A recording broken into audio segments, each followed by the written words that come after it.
Hello guys, कैसे हो सब लोग। चलो शुरू करें हमारा लेक्चर।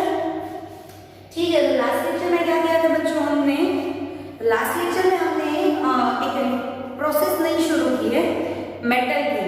ठीक है, मेटल को हम क्या कर रहे हैं, हम एक्चुअली कर क्या रहे हैं, सेपरेशन कर रहे हैं ना मेटल का उसके और से। वो हमने क्या किया कि पहले पत्थर तोड़ के पत्थर में से क्या निकाला था, हमारा मेटल निकाला था।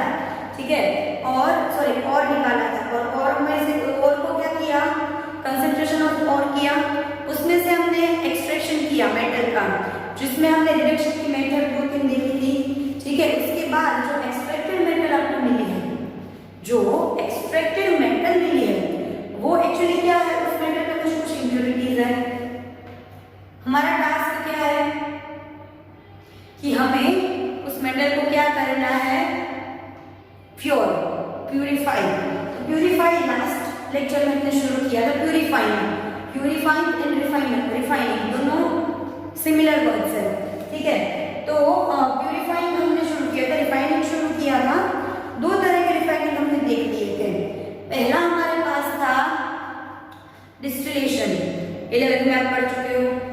दूसरा हमारे पास था लिक्वेशन, 11th में पढ़ चुके हो। फिर भी मैंने आपको वो जो फिगर 11th में आती थी वो बना के आपको वो समझाया था। ठीक है, अभी मैंने आपको बताया था, अभी फिगर बनाने की जरूरत एग्जाम में नहीं है, लेकिन समझने के लिए बनाना है उसमें। ठीक है, वो वहां तक किया था हमने। फिर आज क्या करना है, आगे की मेथड देखनी है। ठीक है, आपको मैंने लिस्ट लिखवाई थी, थर्ड मेथड जो मेथड है हमारी रिफाइनिंग की, थर्ड मेथड वो कौन सी है, इलेक्ट्रोलाइसिस, या फिर बोल सकते हैं इलेक्ट्रोलाइटिक रिफाइनिंग। ठीक है, सुना सा वर्ड है, ऑब्वियसली सुना होगा, मैंने मुझसे सुना होगा थर्ड चैप्टर में, है ना। इलेक्ट्रोलाइसिस क्या होता है, जब आप आपके सेल को बाहर से इलेक्ट्रिसिटी देते हो और अंदर सेल में कैथोड और एनोड में केमिकल रिएक्शन की वजह से अकर होती है, उसको क्या बोलते हैं,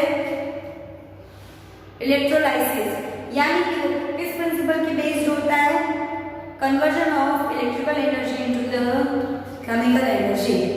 ठीक है, तो हम इलेक्ट्रोलाइसिस से हमारे मेटल को प्योर कैसे करेंगे, तो याद करो कुछ ऐसा किया था हमने इलेक्ट्रोलाइसिस में, दैट आपने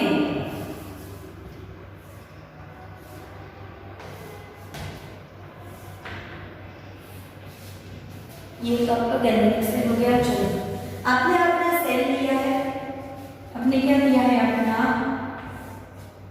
सेल लिया है। ठीक है, ये वेसल है, वेसल में भरा है आपने इलेक्ट्रोलाइट। क्या भरा है, इलेक्ट्रोलाइट। सिलेक्शन ऑफ इलेक्ट्रोलाइट भी हम करेंगे, बाद में देखते हैं कि कौन सा इलेक्ट्रोलाइट होना चाहिए। एक होगा एनोड, एक होगा कैथोड। यहाँ से आपने दी हुई है इलेक्ट्रिसिटी, ये नेगेटिव पॉइंट दिया है, ये पॉजिटिव एंड दिया है। ठीक है, बैटरी का नेगेटिव एंड यहाँ पे दिया है, पॉजिटिव एंड यहाँ पे दिया है। नेगेटिव एंड दिया तो ये होगा कैथोड, पॉजिटिव एंड दिया तो ये हो गया हमारा एनोड। ठीक है, अभी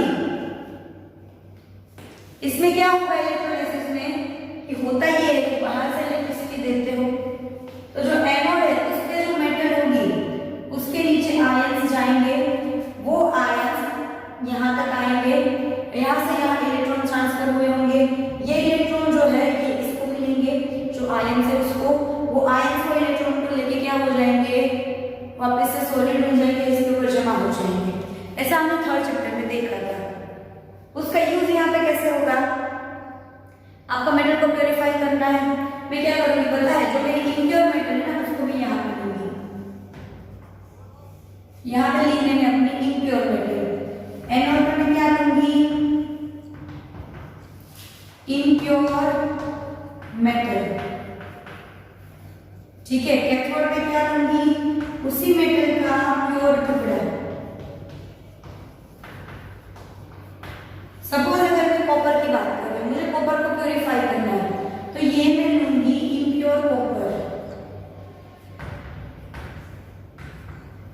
ठीक है, यहाँ पे होगा प्योर कॉपर।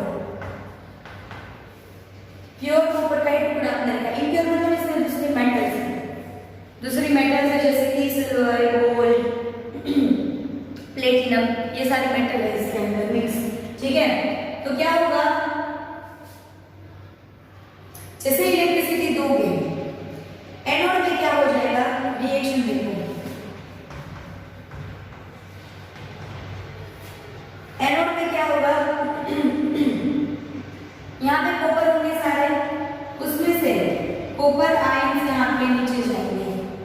ठीक है, आपने इसको इलेक्ट्रिसिटी कितनी दी है, इतनी दी जिससे सिर्फ कॉपर के आयन जनरेट हो, बाकी जो मेटल्स उनके आयन जनरेट नहीं होंगे। तो यहाँ पे बहुत सारे आयंस है, कॉपर है, बहुत सारे मेटल्स है, कॉपर है, फिर सिल्वर हो गया, प्लेटिनम हो गया, ये सब इसमें है, सिर्फ कॉपर का आयोनाइजेशन होगा, कॉपर 2+ बनेगा। अच्छा, यहाँ पर इलेक्ट्रोलाइट, इलेक्ट्रोलाइट आप लोगे, जैसे मेटल को प्यूरिफाई कर रहे हो उसी मेटल का पॉजिटिव आयन जिसके पास हो ऐसा इलेक्ट्रोलाइट। क्यों? क्योंकि ये आयंस यहाँ पे आएंगे, यहाँ पे ये आयंस डिसोशिएट हो गए होंगे, कॉपर 2+ SO4 2-। तो यहाँ पे अगर आपने सपोज जिंक सल्फेट लेते हैं तो यहाँ पे Zn2+ होता और कॉपर 2+ आता, तो ये थोड़ी चलता, इलेक्ट्रोलाइट के साथ ये मिक्स, ये पूरी रिएक्शन उल्टी हो जाएगी, इन दोनों के बीच में रेडॉक्स रिएक्शन चालू हो जाएगी, जो हमें नहीं करवानी है ना। तो वही इलेक्ट्रोलाइट लोगे जिसको आप, जिस मेटल को आप प्यूरिफाई कर रहे हो उसी मेटल का जिसके पास पॉजिटिव आयन हो वैसा इलेक्ट्रोलाइट लोगे। ठीक है, तो ये कॉपर 2+ यहाँ पे आएगा, यहाँ से यहाँ, इसके अंदर इलेक्ट्रॉन जनरेट हुए होंगे, ये इलेक्ट्रॉन यहाँ से यहाँ आएंगे, तो ये इलेक्ट्रॉन यहाँ से यहाँ आए, 2 इलेक्ट्रॉन नीचे गया, यहाँ पे 5 हमारे इलेक्ट्रोलाइट में, यहाँ से ये कॉपर गया, ये यहाँ पे आया, ये कॉपर मूव करते करते यहाँ पे आया, इसलिए ये इलेक्ट्रॉन गेन किए, और यहाँ पे क्या हो गया बच्चों, कॉपर आपका जमा हो गया सॉलिड फॉर्म में। क्या होगा, एनोड पे क्या होगा कि आपका कॉपर मेटल है, ठीक है, जो इम्प्योर एंड, यहाँ पे दूसरे मेटल्स भी है, इसमें से सिर्फ कॉपर 2 इलेक्ट्रॉन गवा के क्या बनाएगा, कॉपर 2+, जो चला जाएगा आपके इलेक्ट्रोलाइट में। ठीक है, बाकी कोई मेटल नहीं करेगा, बाकी की m मेटल ऐसे ही रहेंगे। कैथोड में क्या होगा, यही आपका जो आयन बना है वो इधर कैथोड पे जाएगा और क्या करेगा, ये इलेक्ट्रॉन लेके यहाँ पे जमा होगा, क्या करेगा, कॉपर 2+ जो आपकी इलेक्ट्रोलाइट में है वो यही वाला 2 इलेक्ट्रॉन खुद वापस लेगा, यही वाला कॉपर 2+ और वापस यही वाला कॉपर बनाएगा, लेकिन जाके जमा कहाँ पे होगा, इधर जहाँ पे आपका प्योर कॉपर है।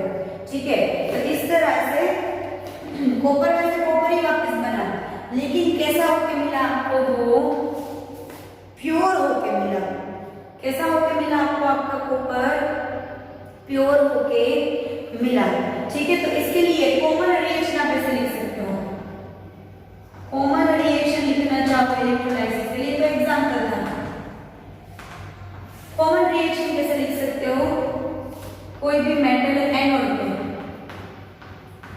एनोड पे जो मेटल है सॉलिड वो n इलेक्ट्रॉन गवाएगा और Mn+ कैटायन बनाएगा, वही Mn+ इलेक्ट्रोलाइट में जाएगा और भाग के कैथोड के नजदीक जाएगा, कैथोड के नजदीक ये N+ कैटायन गया, उसको वही के वही इलेक्ट्रॉन वापस वहां पे टकराए, वही इलेक्ट्रॉन टकराए जो उसमें से दूर हुए थे, उनसे वो इलेक्ट्रॉन खुद ले लेगा, क्योंकि वो तो इलेक्ट्रॉन डेफिशिएंट है, तो इलेक्ट्रॉन ले लेगा और बना देगा सॉलिड फॉर्म वापस से, लेकिन ये प्योर है, ये इम्प्योर था। ठीक है, इस तरह से आप जिंक का भी कर सकते हो, आयरन का भी कर सकते हो, किसी का भी इलेक्ट्रोलाइसिस करके प्यूरिफिकेशन कर सकते हो, लेकिन इलेक्ट्रोलाइसिस थोड़ी सी महंगी प्रोसेस है। कैसी है, कॉस्टलियर प्रोसेस है बाकी सबसे, तो फिर भी बहुत सारी जगह पे यूज होती है। तो ऐसा तो कैसे प्रोसीजर, ये सब इंडस्ट्री की बात है, ये सब इंडस्ट्री में होता है। हम तो सिर्फ बोर्ड पे पढ़ रहे हैं, वो लोग टर्म्स में करते हैं ये लोग, ठीक है। किलोग्राम, ग्राम ये सब उनको आता ही नहीं, वो सब टर्न में करते हैं, टर्न, ठीक है। तो वो लोग टर्म्स में करते हैं, तो उनको तो ये कितना महंगा पड़ेगा इलेक्ट्रोलाइसिस, कितनी इलेक्ट्रिसिटी जाएगी, इलेक्ट्रोलाइट यूज करना पड़ेगा, प्योर कॉपर की ये रखनी पड़ेगा, एनोड रखना, सॉरी इलेक्ट्रोड रखना पड़ेगा, तो महंगा होगा। फिर भी क्यों यूज होता है? क्योंकि इसमें जो आपको बाय प्रोडक्ट मिलती है, यानी कि इसके अंदर जो इम्प्योरिटीज होती है, वो इम्प्योरिटीज आपकी कौन सी है पता है? ऐसी मेटल्स जो बहुत महंगी है, जैसे कि प्लेटिनम, सिल्वर, गोल्ड, ये सारी इसकी इम्प्योरिटीज है। तो हम क्या करेंगे, इन सब को रिकवर करेंगे, इन सबको क्या करेंगे, रिकवर, इसमें से इन सबको अलग अलग करेंगे, ठीक है। आपकी ये सारी जो मेटल्स है उन सबको हम क्या करेंगे, रिकवर करेंगे। तो इनकी जो प्राइस है भले कम अमाउंट में होगी, जितने अमाउंट में कॉपर होता है उतने सारे अमाउंट में नहीं होगी, कम अमाउंट में होगी, लेकिन फिर भी जितनी भी इनकी रिकवरी होगी वो आपकी कॉस्ट को थोड़ा सा क्या कर देगी, कंपेंसेट। कंपेंसेट का मतलब क्या होता है, सरभर कर देना, ठीक है। किसी की अगर दो लड़के के बीच में सपोज आप क्लास में दोनों बैठे हो, मस्ती कर रहे हो, एक फ्रेंड की वजह से दूसरे फ्रेंड का ये थंब मुड़ गया, ऐसा कुछ हो गया कि वो अभी लिख नहीं पाएगा, तो क्या करेगा फिर, मतलब उस दिन के लिए उसके हाथ में इंजरी हो गई, तो उसका फ्रेंड जिसकी वजह से उसको लगी है वो उसको लिख के देगा। तो ये हो गया कंपेंसेट करना, सरभर करना, ठीक है। तो ये जो कॉस्ट है वो ये सारी मेटल्स, ये तीन नहीं है, इसके जैसे और भी कॉस्टली मेटल्स इसमें होती है, तो ये सारी मेटल्स की रिकवरी हमको क्या कर देती है, जो ये कॉस्ट है उसको कंपेंसेट कर देती है। तो ये हो गया आपका इलेक्ट्रोलाइसिस, लिख लो।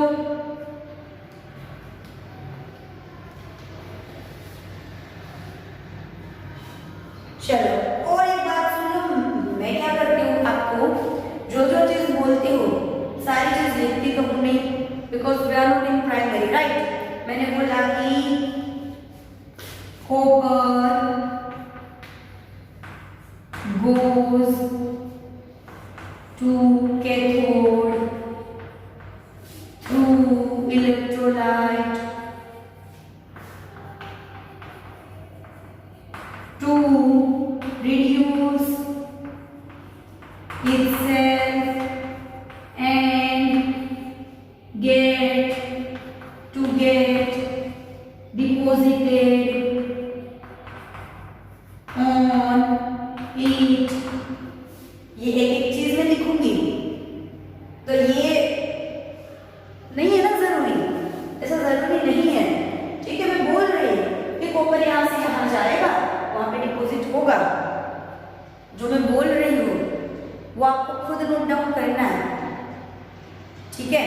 मैंने लिखा नहीं कि ये सब में एक एक चीज छोटी छोटी डिटेल्स में लिखवाने जाऊंगी, तो अब प्राइमरी में तो हम है नहीं, ठीक है। तो आपको क्या करना है कि मैं जो बोलती हूँ थ्योरी आपको पूरी समझाती हूँ, लेक्चर खत्म होने के बाद मैं जो आपको बोलती हूँ कि ये थ्योरी लिखना, तो आपको सिर्फ जो मैंने बोर्ड वर्क किया है वो ही नहीं लिखना है, आपको क्या करना है, आपके टेक्स्ट बुक में जो थ्योरी है उसमें से पॉइंट्स करके लिखने हैं। खुद कोशिश करो, सबके लिए do not depend on any of faculty, खुद से कुछ ट्राई करो। क्या करो, जो थियरी यहाँ मैं करवाती हूँ खुद से उसके पॉइंट आउट करने की ट्राई करो। एक बार खुद से पॉइंट आउट करेगा ना, कभी भूलोगे नहीं हो, ठीक है। तो क्या कोशिश करो, खुद से थ्योरी को पॉइंट्स में लिखने की कोशिश करो, ठीक है। जो मेन इंपॉर्टेंट चीज है जिसमें रिएक्शंस आती है, फिगर्स आती है, वो भी लिखवा रही हूँ। थ्योरी खुद से आपको थोड़ी डालनी है अंदर, ठीक है। जब लिखो, जब मैं बोलती हूँ होमवर्क में ये लिखो, तब इस तरह से करना है। चलो होमवर्क में क्या करोगे आप, अभी चैप्टर लेक्चर खत्म नहीं हुआ, लेक्चर हमारे कंटिन्यू है, लेकिन इसके पहले आप क्या करोगे, इलेक्ट्रोलाइसिस की थ्योरी आप 2 टाइम्स लिखोगे, ठीक है। चलो फोर्थ देखते हैं मेथड हमारे पास कौन सी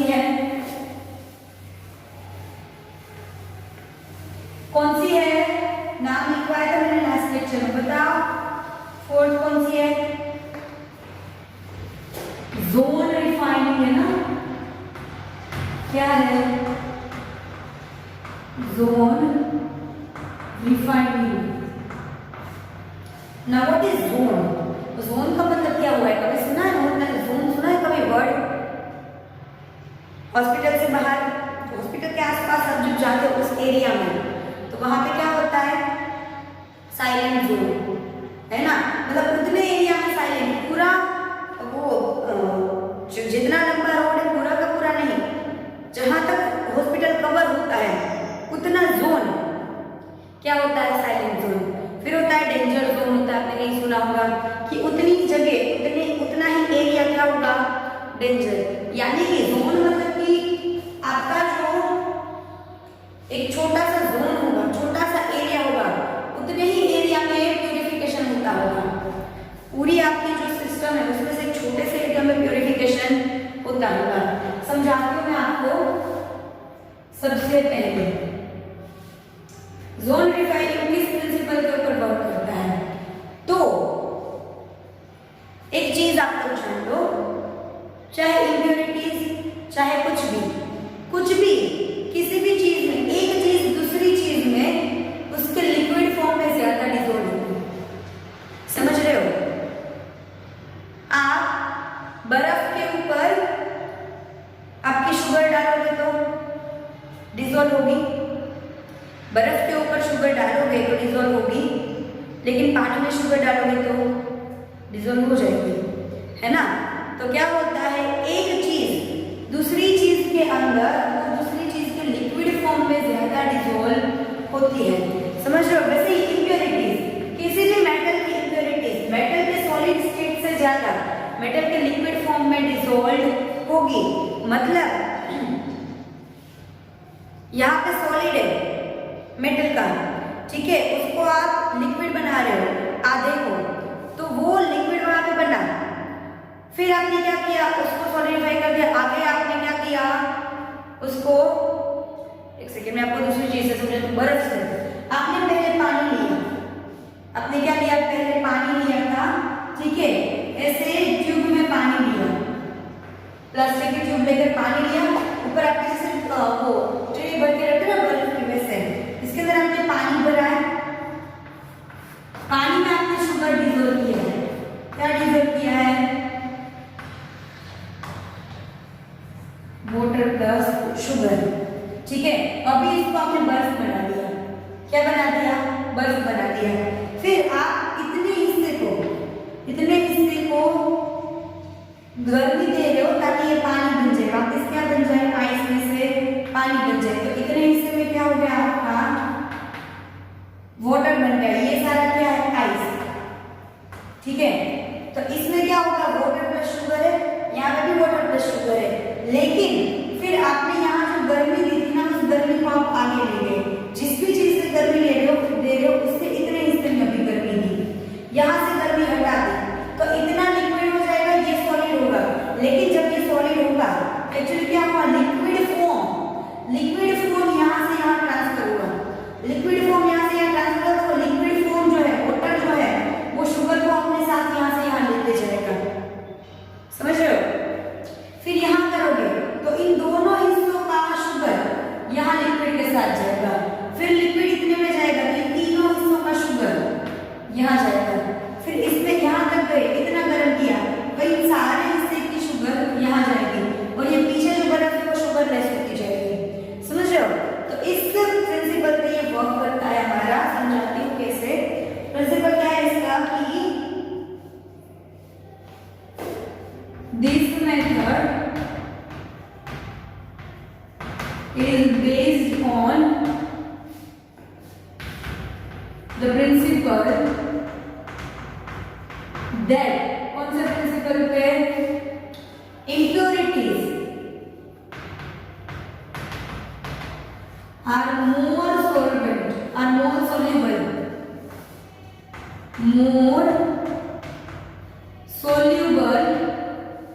in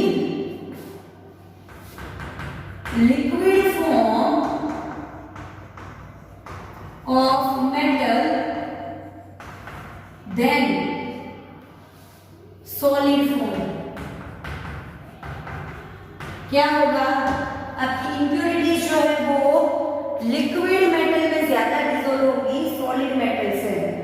इस प्रिंसिपल के बेस हम ये रिफाइनिंग कर रहे हैं। इसमें करोगे क्या पता है, आप एक आपने ऐसे वेसल लिया, टेक वेसल लिया, टेक कॉलम लिया, क्या लिया आपने, टेक कॉलम लिया, ठीक है। अभी इसका एटमॉस्फेयर कैसा है, तो noble gas, noble gas atmosphere है। कैसा एटमॉस्फेयर है हमारा, नोबल गैस एटमॉस्फेयर, ठीक है। यानी कि हीलियम, नियोन, आर्गन, ज़ेनन, ऐसा कोई भी नोबल गैस यहाँ पर है जो नॉन रिएक्टिव है, नॉन रिएक्टिव गैस है, क्योंकि वरना गर्मी मिलने से वो गैस भी रिएक्ट करेगा। इसलिए यहाँ पे आपने रखा मेटल का रोड, ऐसे दिखा रही हूं मैं, ये क्या है, मेटल रोड, ठीक है। अभी नीचे से आप क्या कर रहे हो, इंडक्शन कॉइल पास कर रहे हो। ये है मूविंग या मोबाइल, मूविंग, और मोबाइल मतलब भी मूविंग ही होता है। मोबाइल फोन को मोबाइल बोलते हैं इसलिए क्योंकि जहां पे आप जाते हो आपके साथ साथ मूव करता है, इसलिए उसको मोबाइल कहते हैं। तो मूविंग और mobile induction coil heater, induction coil heater, ये एक तरह का हीटर है जो क्या होता है, मूव होता है, यहां से दिया है, यहां से दिया है, हीटर, ठीक है। अभी ये जहां पे हीट दे रहा है ना, इतना हिस्सा, इतने हिस्से में क्या हुआ होगा, सपोज ये हिस्सा पिघला हुआ है क्योंकि यहाँ पे हीट मिली हुई है, तो इसको आप क्या बोलोगे, मोल्टन जोन। जो भी हमारा काम है ना इस मोल्टन जोन का है। बताती हूँ मैं इस प्रोसेस में होता क्या है। सबसे पहले सपोज आपने इंडक्शन यहाँ से शुरू किया, इस फिगर में वहां पे पहुंचा, मैं पहले से शुरू करती हूँ। पहले सपोज इतना हिस्सा जो है ना आपका वो लिक्विड हो गया, इतना क्या हो गया, लिक्विड फॉर्म हो गया, मोल्टेन जोन, ठीक है। क्योंकि कोयल इनिशियली यहाँ पे है, कोयल इनिशियली ऊपर नीचे यहाँ पे है, ठीक है। तो ये दोनों कोयल इसको हीट देगी तो ये गर्म हुआ, ये गर्म हुआ ना, तो इसके अंदर सपोज आपका मेटल है प्लस क्या है, इम्प्योरिटीज, आई लिक्विड, इम्प्योरिटीज आई है, तो इम्प्योरिटीज इसके अंदर डिसॉल्व होगी। अभी क्या होगा, कोयल मूव होके यहाँ पे, कोयल मूव होके यहाँ आ गई, यहाँ से, तो क्या होगा, पीछे ये क्रिस्टलाइज हो जाएगा। नोबल गैस की हाजिरी की वजह से ये कैसा होगा, वापस क्रिस्टलाइज, और जहां पे ये पहुंची ना इतना हिस्सा लिक्विड हो जाएगा और ये क्रिस्टलाइज हो जाएगा इनकी तरह, ठीक है। तो अभी क्या होगा पता है, एक्चुअली यहाँ पे जो लिक्विड था वो मूव किया और लिक्विड यहाँ पे आया और यहाँ पे बन गया सॉलिड। तो लिक्विड मूव करेगा, हीटिंग मूव हुई तो लिक्विड मूव करता है। तो जैसे लिक्विड ने यहाँ से यहाँ मूव किया तो क्या होगा, यहाँ से इम्प्योरिटी सारी लिक्विड के साथ ही आगे बढ़ेगी, समझ रहे हो। कोई आगे बढ़ेगी तो लिक्विड फॉर्म आगे बढ़ेगा, लिक्विड फॉर्म आगे बढ़ेगा तो इम्प्योरिटीज आपकी लिक्विड फॉर्म में ज्यादा सॉल्युबल है, तो आपकी इम्प्योरिटीज लिक्विड फॉर्म के साथ आगे बढ़ेगी। यहाँ पीछे जो सॉलिडिफिकेशन होगा, क्रिस्टलाइजेशन होगा,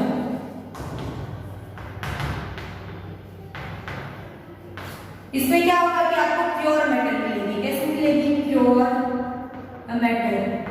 इस तरह से ये कोई यहाँ पे पहुंची है तो आपकी इम्प्योरिटीज कितने हिस्से की, सारी इम्प्योरिटीज को साथ लेके यहाँ पे पहुंची है। अभी जब इस एंड पे पहुंच जाएगी इम्प्योरिटीज, क्या होगा, पीछे इतना सब कुछ इसने क्रिस्टलाइन कर दिया, हर जगह से इम्प्योरिटीज लेके आ गया, यहाँ पे क्या हो गया, मेल्ट हो गया, तो सारी इम्प्योरिटीज यहाँ पे इसमें है।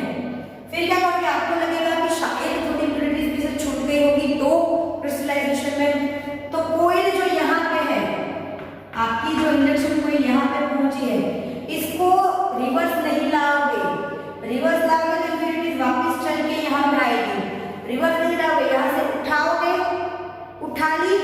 वापस यहाँ रखी, फिर यहाँ से यहाँ घुमाओगे, मतलब एक ही डायरेक्शन में इंडक्शन कॉइल को घुमाओगे। ऐसे 2-3 बार इंडक्शन कॉइल घुमाओगे तो सारी इम्प्योरिटीज यहाँ पे जमा होंगी। फिर आप क्या कर दोगे, इतने हिस्से को कट कर दोगे और ये आपकी प्योर मेटल का जो रोड है उसको अलग से बाहर लेंगे और इतना आपने क्या कर दिया, कट करके निकाल दिया। समझ रहे हो? तो वो कट करके निकाल दिया। इस तरह से एक ही जोन में जितना मोल्टेन जोन है उसमें आपकी इम्प्योरिटीज आप लेते जा रहे हो आगे आगे आगे, इसलिए इसको जोन रिफाइनिंग कहते हैं। ये मोस्टली कब यूज होता है, तो ये यूज इस रिफाइनिंग प्रोसेस के यूज कब होते हैं, तो use is in producing semiconductors यानी कि सेमी मेटल्स। सेमीकंडक्टर्स एग्जांपल क्या क्या है आपके पास, like silicon, germanium, indium etcetera. ये मेथड किसको प्योरीफाई करने में यूज होती है या किसका प्योर फॉर्म लाने में यूज होती है, तो सेमीकंडक्टर्स जो आपके हैं, सिलिकॉन है, जर्मेनियम है, इंडियम है, उनको